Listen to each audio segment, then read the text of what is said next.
Dear students, today I am going to explain a new poem in your Beehive textbook, and the title of the poem is No Men Are Foreign. And as I have already shown you, it is written by James Falconer Kirkup, and he has written this poem during the post-colonial period. Okay, it is a post-colonial poem which talks of globalization and its resultant human unity worldwide. And this poem was written in the late 1940s when World War II had come to an end.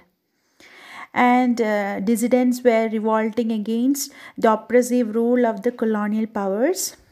And you can see the sense of racial superiority of the colonial powers was being rejected by the local citizens. So this is the backdrop of this poem. This is not needed for your exams, but I'm just telling you the backdrop why the poet has written this poem, No Men Are Foreign. He just want to showcase the consequences of a new war, okay?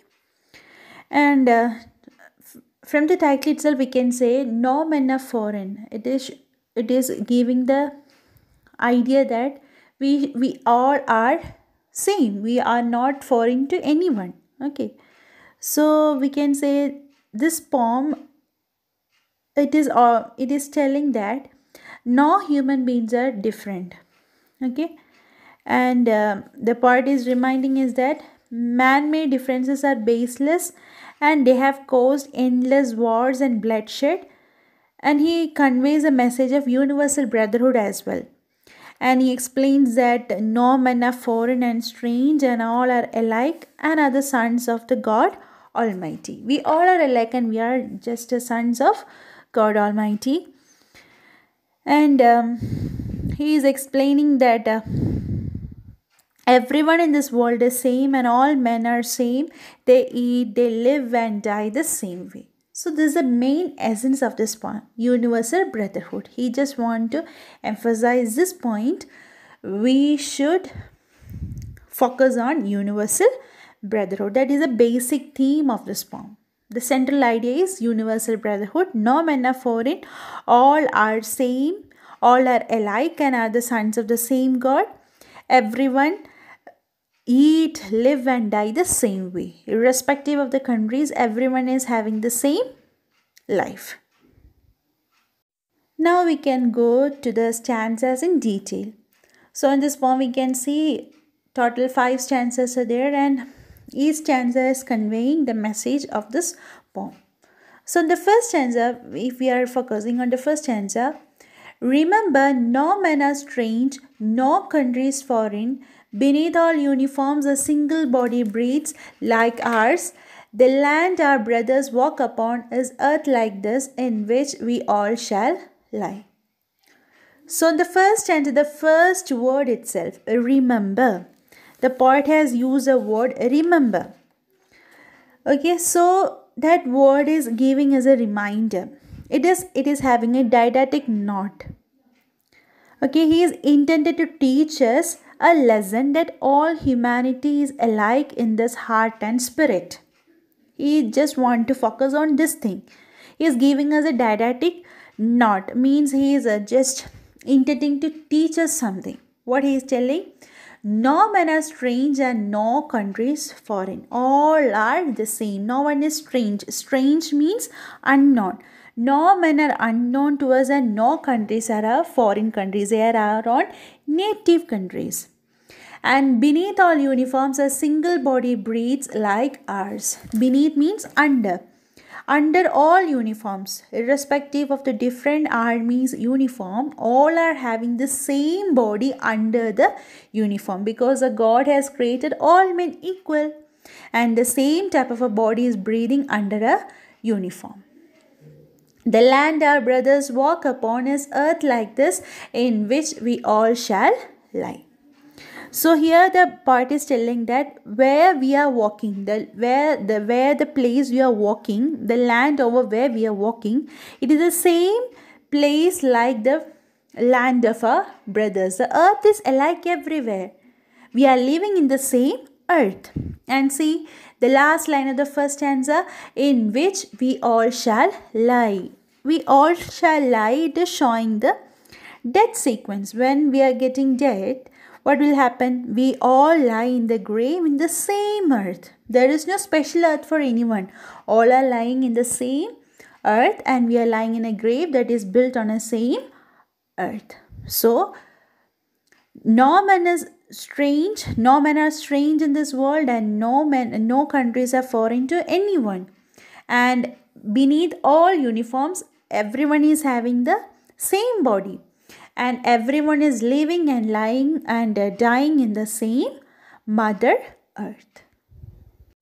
They too, aware of sun and air and water, are fed by peaceful harvest, by war's long winter starved. Their hands are ours, and in their lines we read a labor not different from our own.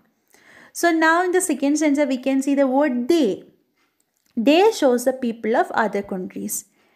They too aware of sun and air and water, means nature has given all the bounties to all people just like he has given to us. We are having the bounties of sun, air and water. The same is given to other people of the other countries. And they are fed by peaceful harvest. They are having a very peaceful mind when they are doing their harvest, and due to harvest they are being fed. They are getting their food because of the harvest. And by war's long winter starved. But during the war sequence and winter season, what is happening? Everyone is starving. No one is getting a peaceful life. Everyone is going to the starvation during the period of war and winter.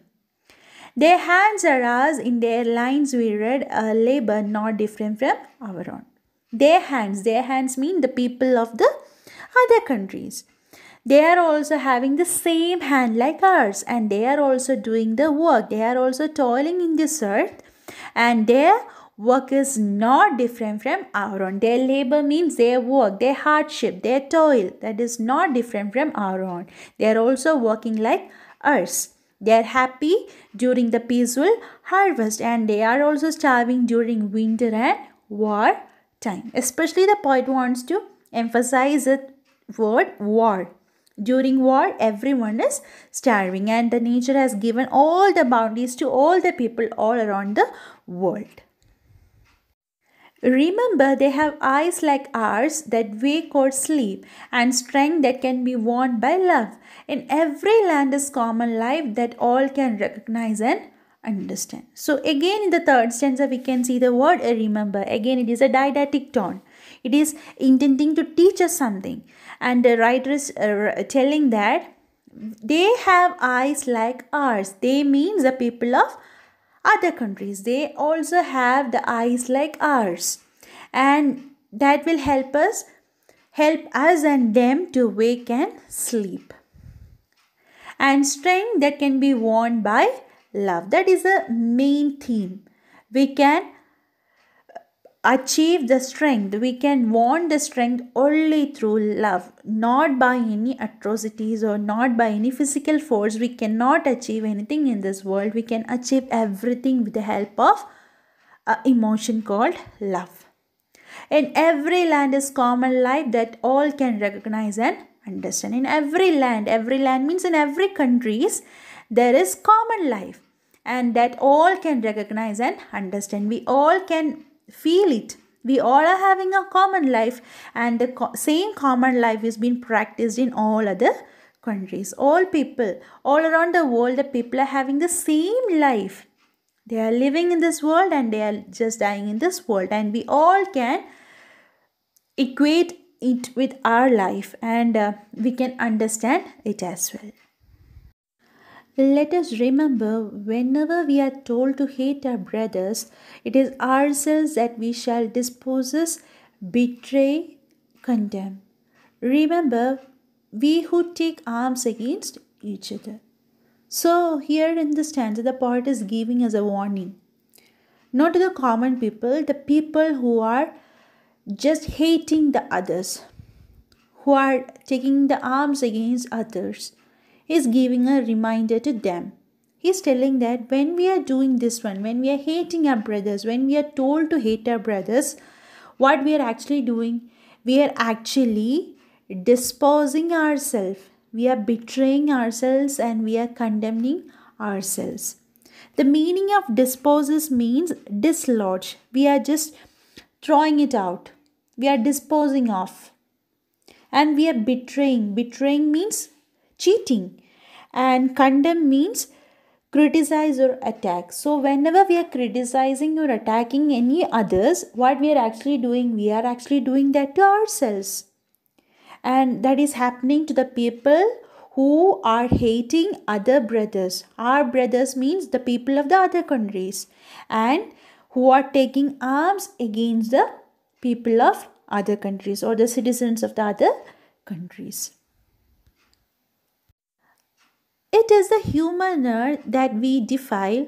Our hells of fire and dust outrage the innocence of air that is everywhere around. Remember, no men are foreign and no countries strange. So here, the poet is telling about the after effect of all these fights, the after effect of war. What is going to happen? After the war, actually, our earth, our mother earth is getting dirty. The word defile is there. Defile means make something dirty or pollute. So it is a human earth that we defile. When we are hating each other, when we are taking the arms against each other, obviously there will be a war, there will be bloodshed. And we are polluting our mother earth. Our hells of fire and dust outrage the innocence of air that is everywhere around. We are having a very pure air all around us, and that air is our own earth, air. But when we are fighting each other, we are hating each other, we are just polluting our mother earth. That is, when there is a war sequence, the fire will be there, the smoke which comes out, the dust which fills the air, it is so dirty that it pollutes and outrages the purity of the air. When there is a war, obviously the fire will be there, the smoke is there, and the dust is there, and it will make our pure mother earth a dirty place. And in the last line, the writer has written the first line in a reverse order. Remember, no men are foreign and no countries strange. Again, he is giving us a reminder. He is giving us a didactic note that no men are foreign and no countries are strange.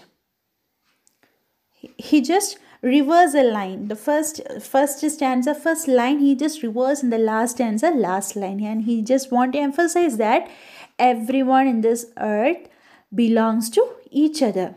No one is having any special place in this earth. And the boundaries we created, that is why we are naming the places as different countries. And that is just a baseless thought. And we should not believe on that, and we should believe on universal brotherhood. And we should not think any man as a foreign man and any countries as a strange country, as an unknown country.